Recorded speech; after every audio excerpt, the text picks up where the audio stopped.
हम hydrogen bond के भौतिक गुणों के बारे में अध्ययन कर रहे थे कि भौतिक गुणों में क्या फ़र्क आता है हाइड्रोजन बॉन्ड के कारण।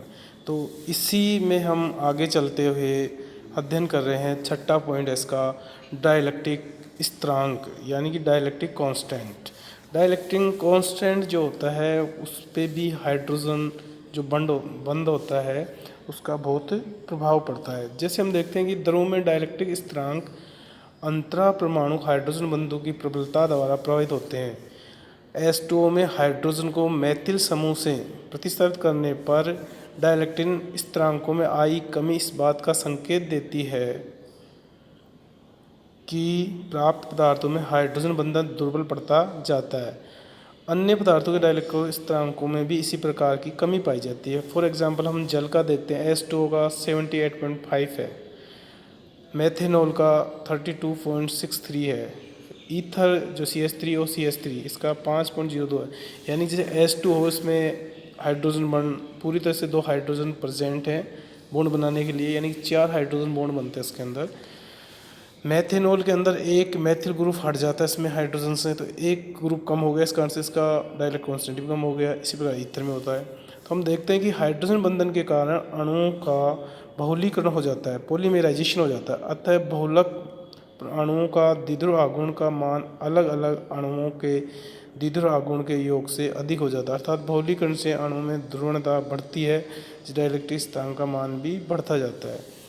भाई जब हाइड्रोजन बॉन्ड पाया जाता है तो अंतरा परमाणु हाइड्रोजन बॉन्ड की बात कर रहे हैं हम।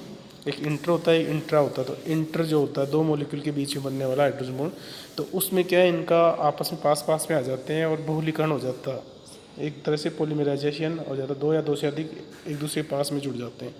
इससे इसका ध्रुवणता भी बढ़ जाती है और डाइलेक्ट्रिक कांस्टेंट भी बढ़ जाता है इसका।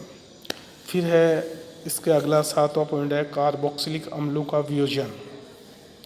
तो कार्बोक्सिलिक अम्लों के वियोजन के संदर्भ में हम देखते हैं कि जैसे कुछ बॉन्ड एग्जाम्पल लेके हम देखेंगे यहाँ पे। जैसे अम्लों की वियोजन मात्रा उनके स्थिरांकों के मान द्वारा परिलक्षित होती है। यदि अम्ल का ऋणायन अंतः आणविक हाइड्रोजन बंध बना सकता है तो अम्ल में वियोजन होकर ऋणायन बनाने की प्रवृत्ति पाई जाएगी तथा अम्ल का वियोजन स्थिरांक उच्च होगा, अर्थात अम्लता अधिक होगी उसके।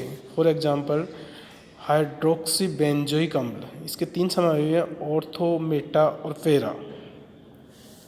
तो इनमें से 3 समावयवों में से आर्थो समावयव का ही ऋणायन अंतः आणविक बंध बनाकर स्थायित्व प्राप्त कर सकता है। इस कारण से वियोजन स्थिरांक सबसे अधिक इसी का होगा, तो सबसे ज़्यादा एसिडिक भी यही होगा। वियोजन स्थिरांक 105 है इसका, ऑर्थो का, मेटा का 8.3 है और पेरा का 2.9 है।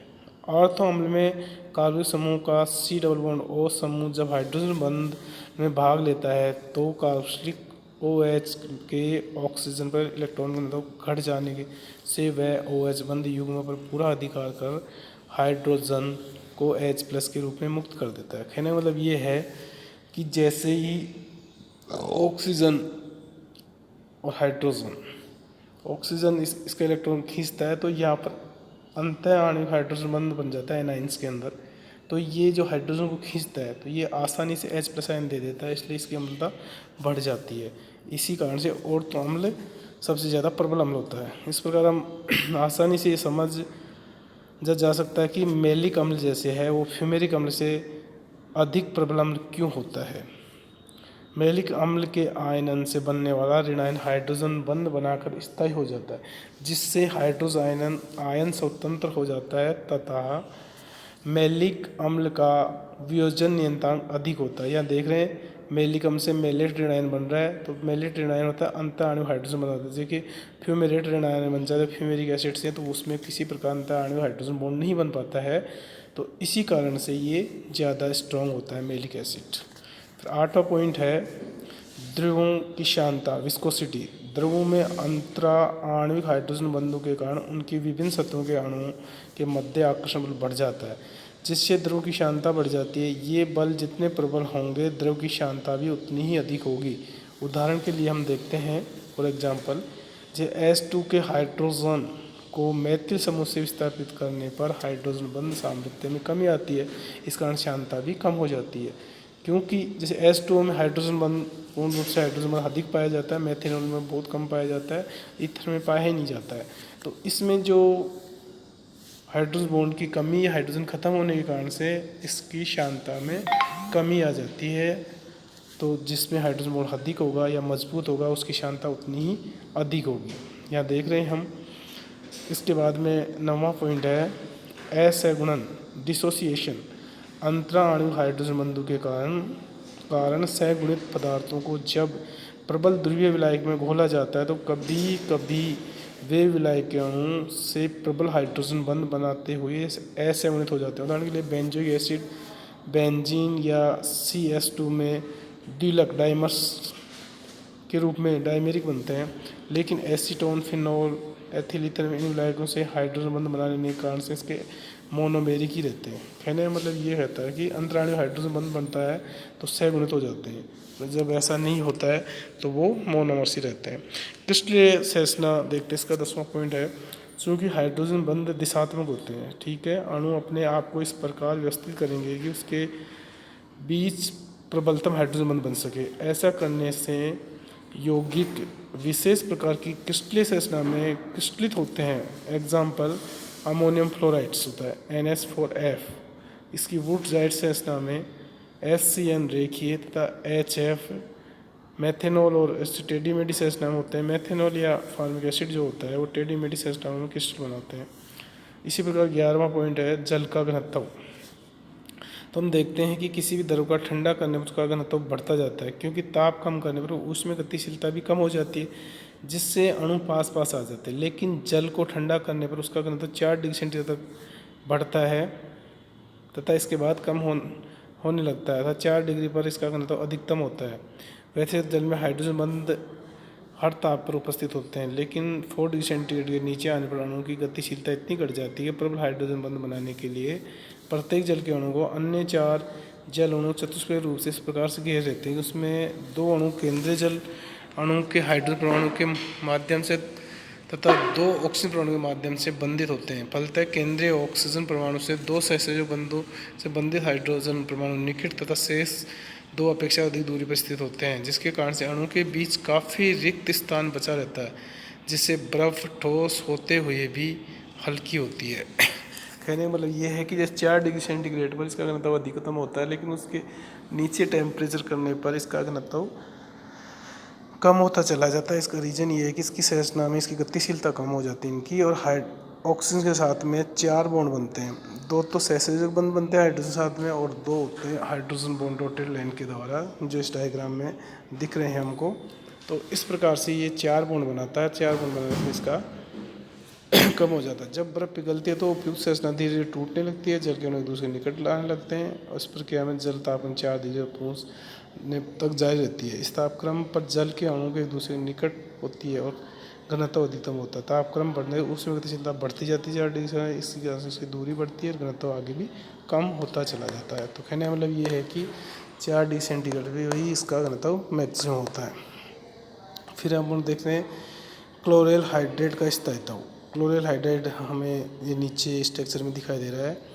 जैसे एक कार्बन दूसरे कार्बन से जुड़ा हुआ है, इसके साथ में एक कार्बन एक तरफ 3 क्लोरीन से जुड़ा हुआ है, एक तरफ एक OH अणु से जुड़ा हुआ है, और दूसरी तरफ दूसरे OH अणु से दिखा रहा है एक हाइड्रोजन जुड़ा हुआ है।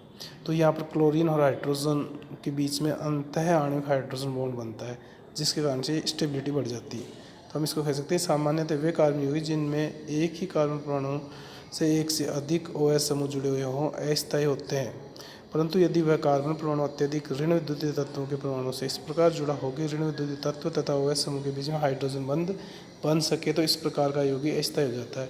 उदाहरण के लिए जैसे क्लोरीन हाइड्राइड में हम देख रहे हैं क्लोरीन परमाणु तथा OH समूह के मध्य OH समूह में जो हाइड्रोजन है उसके मध्य में बनने वाला यौगिक स्थायी होगा, यद्यपि ये कार्बन परमाणु 2 समूह होते हैं। फिर इसमें कॉपर सल्फेट की संरचना। तो कॉपर सल्फेट को हम देखते हैं CuSO4.5H2O में। जैसा कि हम जानते हैं कि 4 जल के अणु 5वें जल के अणु से भिन्न होते हैं, तो गर्म करने पर ये 5वां H2O अणु आसानी से बाहर निकल जाता है। यह समझने के लिए हमें कॉपर सल्फेट की संरचना देखेंगे। कॉपर सल्फेट की संरचना देखते हैं प्रत्येक कॉपर परमाणु की समन्वय संख्या 6 होती है। 4 H2O अणु ऑक्सीजन परमाणु से बंध द्वारा कॉपर से जुड़े होते हैं। शेष 2 स्थितियां में भिन्न भिन्न सल्फेट की ऑक्सीजन जुड़ी होती है जिन्हें काले रंग से दिखाया गया है। 5वां H2O अणु 2 अणुओं के मध्य चित्र के अनुसार दुर्बल हाइड्रोजन बंधों से जुड़ा होता है, अतः यह H2O अणु कॉपर सल्फेट को थोड़ा सा गर्म करने पर निकल जाता है। इस H2O को ऑक्सीजन हाइड्रोजन गोले से दिखाई गई है। शेष H2O मजबूत अणु सहसुर बंधों द्वारा कॉपर से जुड़े रहते हैं तो आसानी से नहीं निकलते। तो यह हम देख रहे हैं कि 4 जल के अणु अलग तरह से कॉपर से जुड़े हुए हैं, एक जल का अणु अलग तरह से जुड़ा हुआ।